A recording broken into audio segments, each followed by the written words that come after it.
Hi, in this video I want to talk to you about my 3 favorite tools. I use them quite often, and so that's why they're my favorites. The camera feature I have over on my toolbar, the camera, and when I click on it I have all of these options.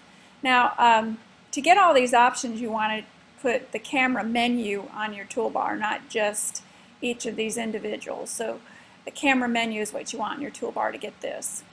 The color picker is another one of my favorites. Anywhere where you have a color palette, you're going to have a color picker somewhere. So if I right click on there, here's the color picker. Now again, when you use text, you're going to have the option of colors. So if I just click on that, you see the color picker. And then if I click on this right here, the color picker. Another place where you can find the color picker is on the Properties browser. So if I just select an item and go to the Property browser, again, anywhere where you have a color option, you have the color picker. So if I click on it, there's the color picker. Now you're going to also notice wherever you have a color picker, you also have one of these options. If I click on it, it allows me a lot of different colors that are not on my toolbar, and again, these are just some examples. But what I want to show you really from the color picker is how to match things up that are already on your flip chart that you want to match the font with.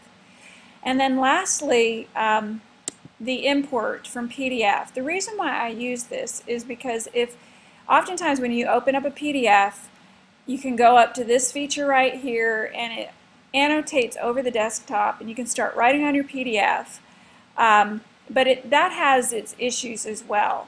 So I want to show you a different way of getting around some problems that you have when you go just use it on your desktop. So I'm going to start with the camera, and I have chosen this graphic right here just to demonstrate how the camera works when you have an image that you're not totally satisfied with. So I'm going to come up here to the camera, hit Area Snapshot, and I'm going to pull these handles around the image, and let's just say that instead of 2 of the birds, I just want 1. So I can take a picture of one of the birds, and then I have these options of where I want to put it. I'm going to put it on the current page, and there you go. Now the camera feature I use quite often because I'm always using worksheets in my flip charts, and so I take pictures of the problems, and sometimes I take pictures of the answers and I put them into the flip chart. So what I'd like to show you is another thing that I've done with the camera. So I'm going to go to my sample flip chart.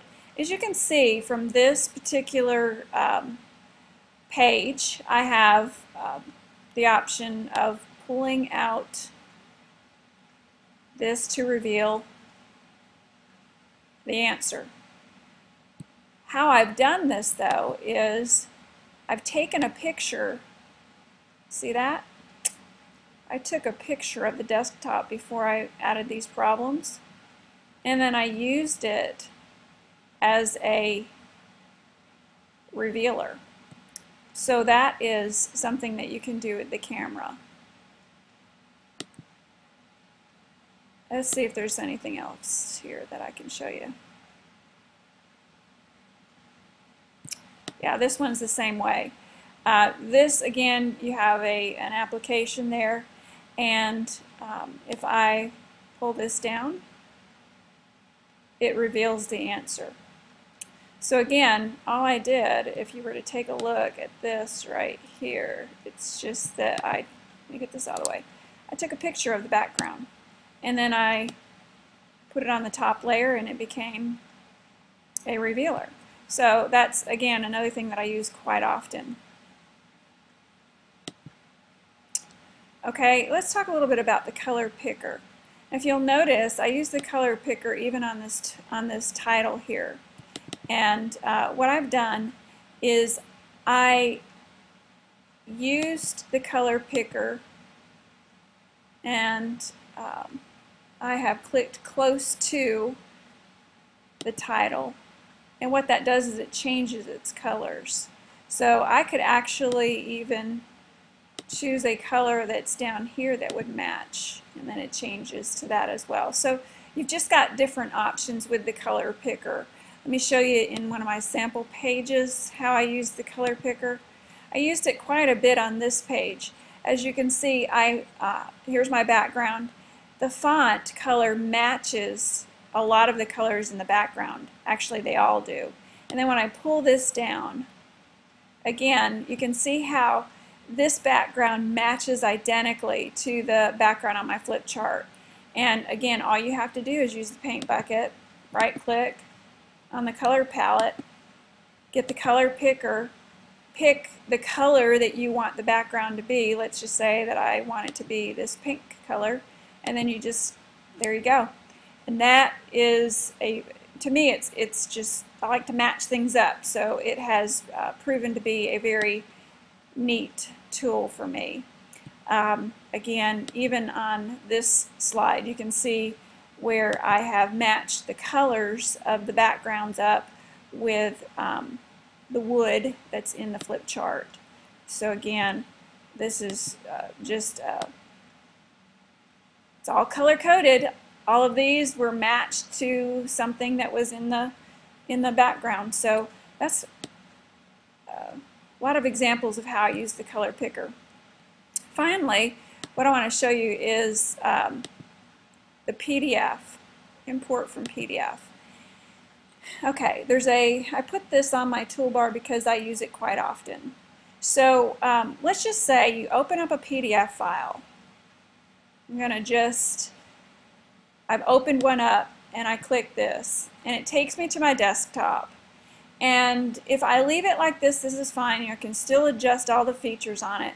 But one of the things that I hated about this was that when I put an answer to a problem in a particular space, I'm just going to put some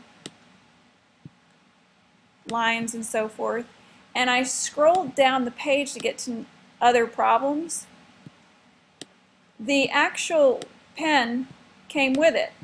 So I really hated this because every time I'd have to erase everything that I'd just previously done. So what you can do is you can actually create a flip chart and have these pages embedded in a flip chart. And the way that you do that is you use this feature right here. So if I go to import from PDF, then it takes me to this feature, and I want to find the PDF, and there it is, and you import it.